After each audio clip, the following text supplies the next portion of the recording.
A calm lake, a quiet fisherman. Then the K9 locks in and refuses to move. What they pulled from his boat, no one on the dock was ready for it. All right, here's the full breakdown, but before we roll it, drop your dog's name in the comments and hit subscribe. The sky above Halworth Marina had a familiar gray hue, thick with salt and silence. It was just past 5 a.m., and the boats bobbed gently in the stillness of the bay, their ropes creaking against the docks like quiet whispers. Fishermen moved with slow purpose. For most, it was another morning chasing the ocean's offerings. But for Officer Grant Holloway and his K9 partner, Rocco, this shift was different. They were not here for a routine patrol. There had been a report not from a civilian, but from a junior harbor officer. Something about a boat that had been docked too long, something about movement seen late at night, and a fisherman who refused inspections every time someone approached. The man was known around the marina as Wes. No one seemed to know his last name. He kept to himself, left at odd hours, returned even stranger. His boat, a beaten-up trawler named the Narrow Wake, was tied to the far edge of Dock C, where fog lingered longer and lights flickered more often than they should. Grant had received the file 2 nights earlier. There was no crime yet, nothing actionable, just suspicion and a pattern that felt off. And that was enough to bring Rocco out. The K9 was trained for scent detection, but his instincts had often pointed them in directions no paperwork ever could. He had found things before that others overlooked. This morning, Rocco stepped off the cruiser with tight muscles and sharp eyes. His ears flicked, and his posture told Grant everything he needed to know. Something was wrong. They walked the dock, boots thudding against old wood. Other fishermen nodded quietly as they passed. Some gave longer looks, uncertain, wary. Grant noticed the glances. Rocco did too. His body turned slightly, tail low, movements alert but restrained. Then came the first sign. As they neared the Narrow Wake, Rocco stopped. Just for a second, his nose flared, head angled, and then he resumed walking. But slower now, more cautious. The boat was there, still. Faint diesel stench clung to the air. A net draped over the side like a ghost's veil. The cabin window was fogged, and through it, nothing moved. The nameplate on the hull had faded, chipped with salt and time. Grant scanned the area. Nothing unusual. No open containers, no dragging marks. The boat looked exactly how it had in the report photos, but Rocco's behavior shifted again. He paused at the stern, stiffened, turned back toward the dock, then forward again. His nose pointed directly at the cabin door. Grant let the leash loosen, and that was when Rocco locked. He stood like a statue, muscles tensed, eyes pinned to the boat as if it had just exhaled. Then, without hesitation, he started barking. Not the rapid warning bark of surprise. This was the deeper one. The one that said something is here, and not something ordinary. The sound echoed through the dock. It startled a few nearby fishermen. One of them stepped closer but retreated after seeing Rocco's stance. Grant stepped forward, hand near his holster, more out of habit than intent. He scanned the boat again, the cabin window, the net, the hatch. Then he saw it, barely noticeable. The hatch was wet, not from dew. It had dripped recently. A faint line of water trickled down its edge, dark against the wood. Yet no other part of the boat was wet. Grant called it in. Technically, he could not force an inspection without cause, but Rocco's alert changed that. His behavior was classified as probable cause under K9 protocol. A small team was dispatched. Backup arrived within 10 minutes. Harbor officers and windbreakers. A young woman from Marine Unit showed up as well. She had worked with Grant before and trusted his gut. They waited for the fisherman, but he never came. According to the dock logs, the boat had not moved in over 72 hours. No exit recorded, no fuel logged, no activity from the cabin.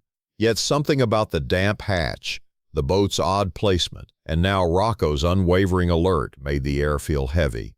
They called in a marine inspection team, As protocol dictated, the boat was secured and cleared. Grant and Rocco stayed nearby. The dog would not stop. Even with the engine silent and the cabin dark, Rocco stood firm, tail stiff, nose twitching at the air as if it were layered. The team opened the hatch. Rocco growled. Inside were crates. Normal at first glance. Fishing gear, spare nets, empty buckets. But behind them, tucked beneath a canvas, was something odd. A long, rusted metal box. It was not locked, just sealed tight with industrial tape and bolted clamps. Rocco barked louder. The Marine officer reached for the bolts. With each twist, the air shifted. Rocco's stance grew more aggressive. Even Grant had to hold him back now. The officers worked quickly, hands moving through decades-old grime. The bolts came free, and when the lid creaked open, every sound stopped. Inside the box were sealed plastic packages, 6 of them, each identical, each labeled in faded ink with unfamiliar codes. They looked like parts, machine pieces maybe, or scientific equipment. But the weight and packaging said otherwise. The team called in hazmat. A secondary crew was dispatched. The site was sealed. Everyone backed off. Even Rocco was moved to a safer distance. Grant stood beside him, watching the chaos unfold with quiet dread. As they waited, Grant pieced things together. The boat, the fisherman who never interacted, the quiet dock, the movements at night, the sealed hatch, the boxes. It was not just suspicious now, it was deliberate. More officers arrived, questions flew. Where was Wes? What was he storing? And why had no one opened that hatch in months? A background check was initiated. Records pulled, and the first hit came back within the hour. There was no one registered as Wes at the marina. No ID, no registration photo, nothing tied to the man who owned the boat. In fact, the narrow wake had last been registered under a different name over 5 years ago and reported stolen 2 states away. That was the moment everything changed. What had seemed like a suspicious fisherman had become something else entirely. The boat was a ghost, its owner a phantom, and the packages, still unopened, held secrets that someone had gone to great lengths to hide. Grant looked down at Rocco. The dog's body had finally relaxed, just slightly, as if he knew his job, for now, was done. But this was far from over. Something about the man, the box, and the missing identity was buried deep. And if Rocco had not stopped, if that alert had not happened today, this boat could have sailed out again, with its contents. And no one would have known, not yet. Now there were questions. Where was the fisherman? What were the packages? And why did a K-9 trained for narcotics and explosives react so violently to something that, by appearance, looked completely benign? Grant stood by the edge of the dock as the fog thickened again. The lights along the marina flickered, the tide pulled gently at the wooden posts, and the mystery hung in the air like salt. Somewhere Wes was watching, or running, and whatever was hidden in that boat was never meant to be found. The morning haze had not lifted. Instead, it thickened as officers cordoned off Dock C and boats around the narrow wake were redirected or halted. Word traveled fast. Within 2 hours, most of Halworth knew something had gone wrong. But they had no idea how deep it went. Officer Grant Holloway stood behind the yellow line, his K-9 partner Rocco seated beside him, still watchful, still half tense. Grant's eyes stayed fixed on the boat as hazmat teams sealed the metal container. The 6 identical packages inside had not yet been opened. Lab techs would handle that at a controlled site miles away. But Grant's focus was no longer just the boxes. It was Wes, or whoever he truly was. No ID in the marina's database, no security camera footage confirming his real name, no digital trail, no vehicle registered, not even a listed emergency contact. He had simply existed here, day after day, in a boat that had been reported stolen 5 years ago. Every fisherman remembered him, yet no one could say when he first arrived or where he lived. That detail, oddly, was missing from everyone's memory. Grant's mind churned. How does a man live at a marina for months, possibly years, without leaving a single trace? Back at the precinct, the incident was quickly escalated. Federal agencies were notified, not because the boat was stolen, but because the packaging found inside the sealed crate matched the format of known high-value smuggling cases. However, Rocco's strong alert had pointed more toward explosives than drugs. That difference mattered. Grant reviewed Rocco's record. His alerts were rarely wrong, especially not this intense. But when the lab finally reported in, what they found surprised everyone. No narcotics, no explosives. What they pulled from those plastic-wrapped packages were components, small, complex pieces of equipment, each containing rare materials and serial numbers that had been filed off. But under one of the ridged edges, a partial code was recovered, and it matched a flagged item in a federal database. Specifically, a component that had been reported stolen from a private defense contractor 18 months ago.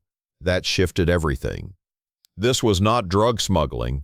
This was military-grade tech, quietly hidden, deliberately packaged, moving through ports disguised as simple fishing gear, and someone had been storing it for months, maybe longer. Someone who had vanished. That night, Grant sat in the station's surveillance room, scanning through weeks of dock footage. The system at Halworth was basic, motion-triggered, low-res cameras mounted near access points and dock junctions.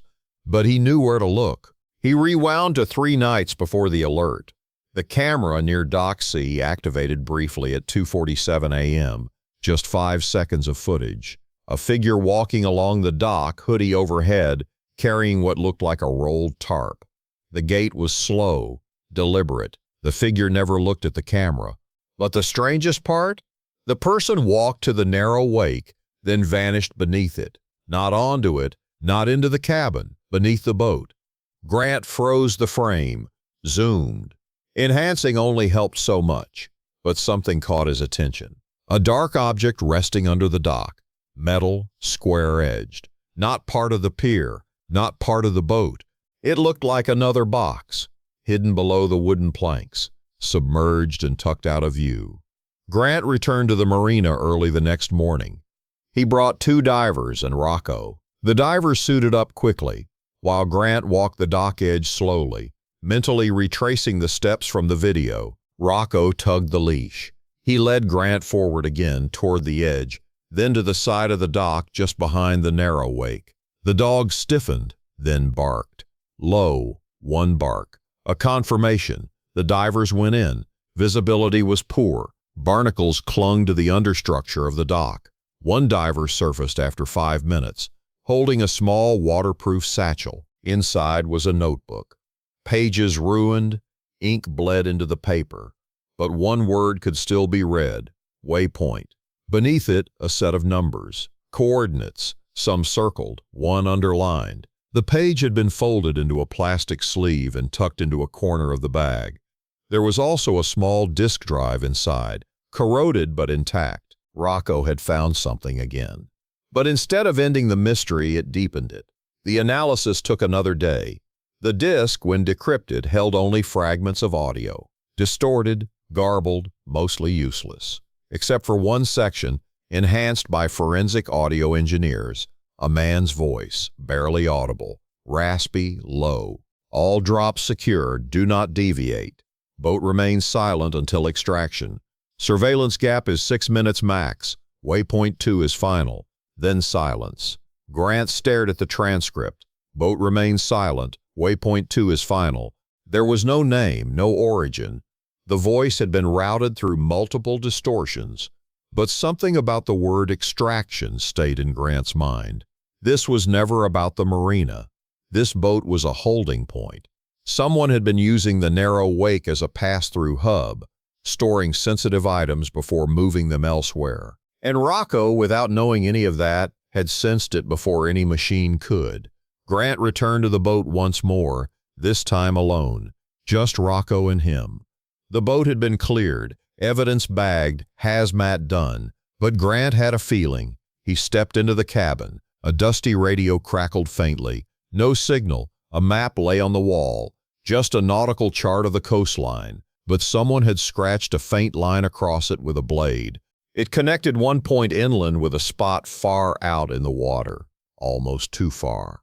Grant pulled out his phone, input the coordinates from the notebook. The lines matched. The final waypoint was offshore, a location beyond standard fishing boundaries. No one had gone there recently, at least not officially, but something was placed there, or waiting there. He looked at Rocco. The dog had moved again, staring at the far end of the boat, toward the lower hatch. He barked once. Grant opened the hatch again. This time, inside the storage compartment, he found a nav beacon, dormant, but with a magnetic base. A digital indicator blinked once, then died. Whoever left it was still tracking the boat's location, but remotely. That night, Grant couldn't sleep. He reviewed the timeline. A boat reported stolen 5 years ago reappears in Halworth under a fake identity. A man known only as Wes docks it for months unnoticed. Defense-grade tech is hidden inside. A sealed crate, a coded notebook, coordinates, and now a tracking beacon. Then the final piece clicked. The notebook's first few entries, though ruined, had faint mentions of tide timings, guard shift logs, and other vessel names. Grant contacted the regional port authority. 2 of the names listed had been flagged 6 months ago for suspicious offshore movement. One was intercepted by the Coast Guard but released. The other, it had disappeared entirely. At 3 a.m., the alert came in. A vessel matching the Narrow Wake's profile had been spotted 12 miles offshore, but the real Narrow Wake was still docked, impounded. This was a duplicate. Same silhouette, same paint, same structure, and it was headed toward the final waypoint from the notebook. Authorities moved immediately. The Coast Guard launched a cutter. Aerial support was scrambled. Grant was notified and asked to report in. But the part no one could explain? That boat had not existed on radar before tonight. Whoever was behind this had waited for the crate to be cleared, waited for the search to die down, and once they thought it had, the real movement began. Grant stood beside Rocco at the operations command tent as sonar maps tracked the vessel's location. Everyone's focus was on the ocean, but Grant's mind was still on the man who started it all. Wes, the man who never existed, who lived among fishermen and vanished without a trace, who moved stolen tech across borders, who knew when to vanish, or worse, who knew when to reappear. Because there was one last detail the lab had uncovered just hours earlier. The rusted crate, the one with defense-grade parts, had Wes's partial fingerprint under the bolt seal. Not a full match, just enough to confirm something chilling.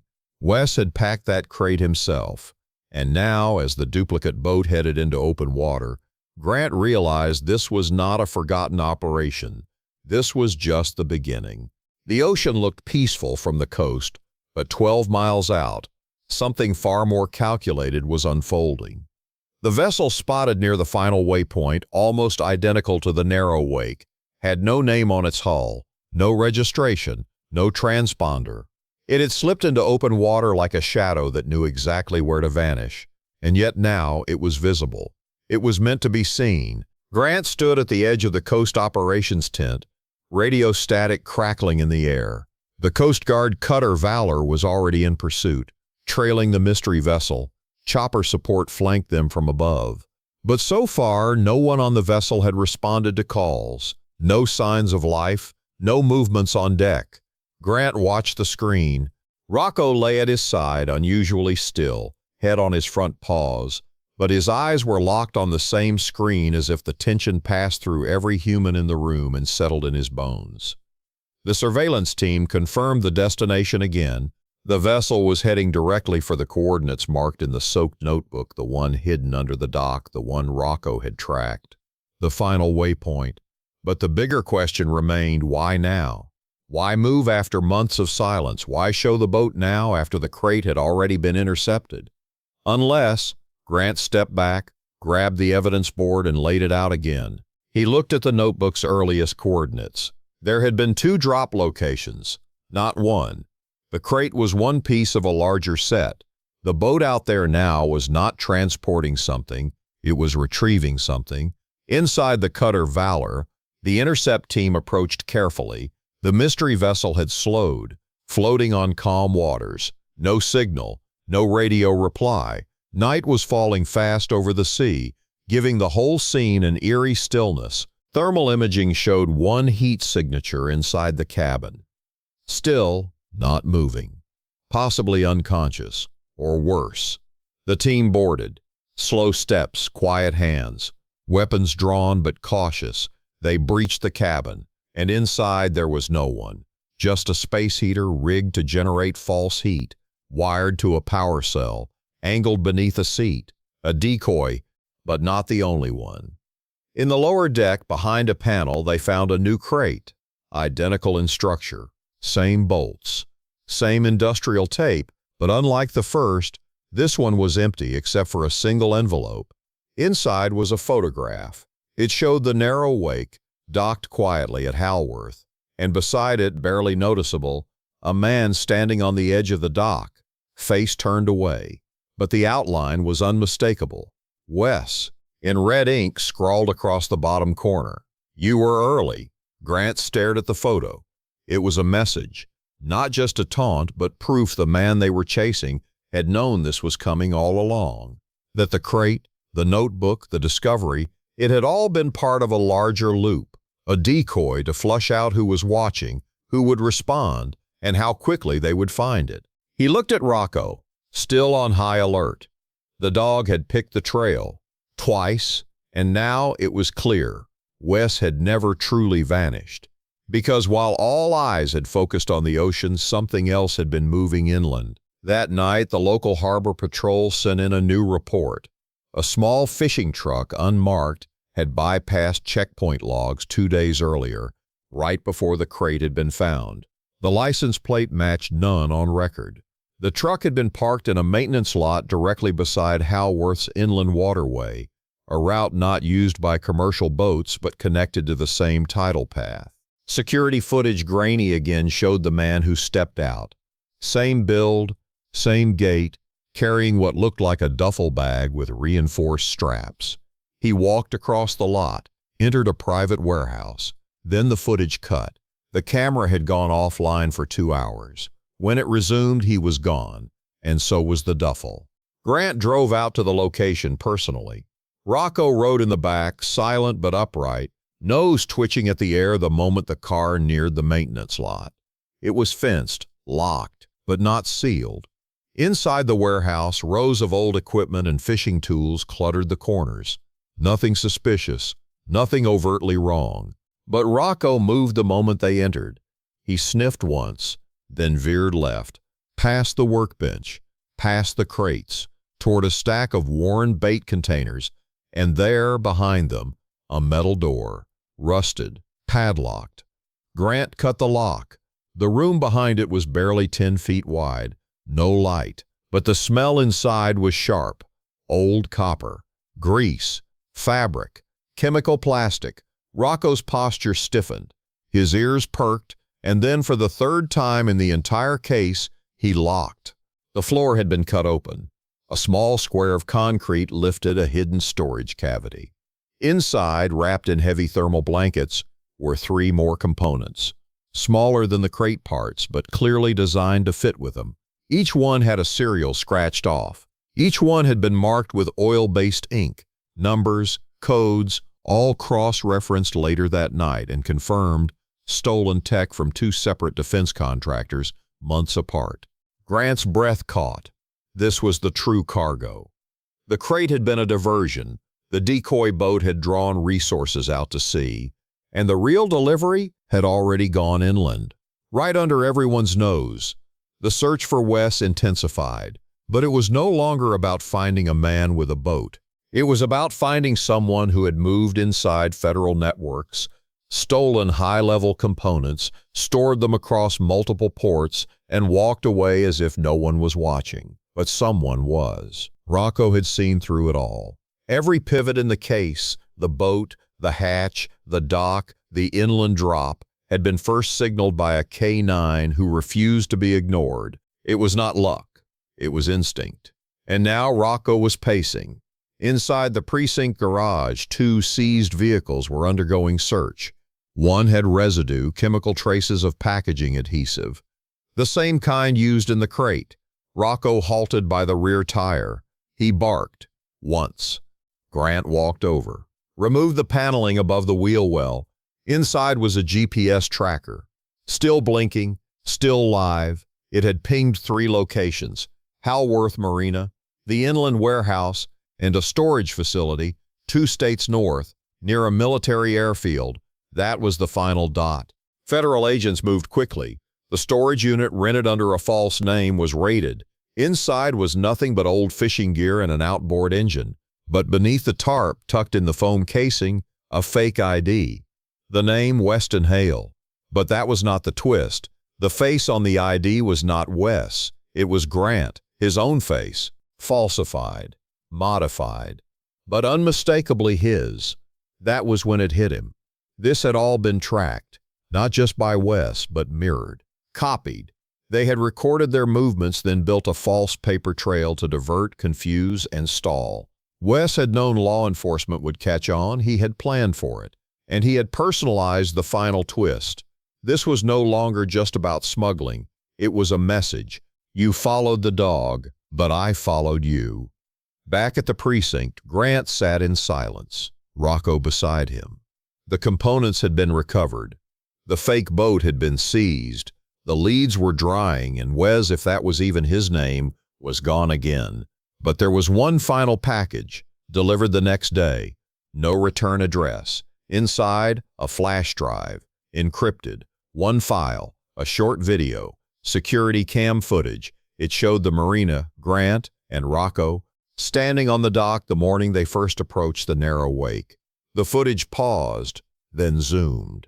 It focused not on Grant, not on Rocco, but on a distant figure, blurry, out of focus, watching them, then walking away. Underneath, a single line of text appeared on the screen. You found the boat, but the fisherman is still in the water. The screen went black. If that twist hit you like it hit us, just imagine what's coming next. Don't miss the next real K9 case. Hit subscribe, drop a like, and join us before the next mystery drops without warning.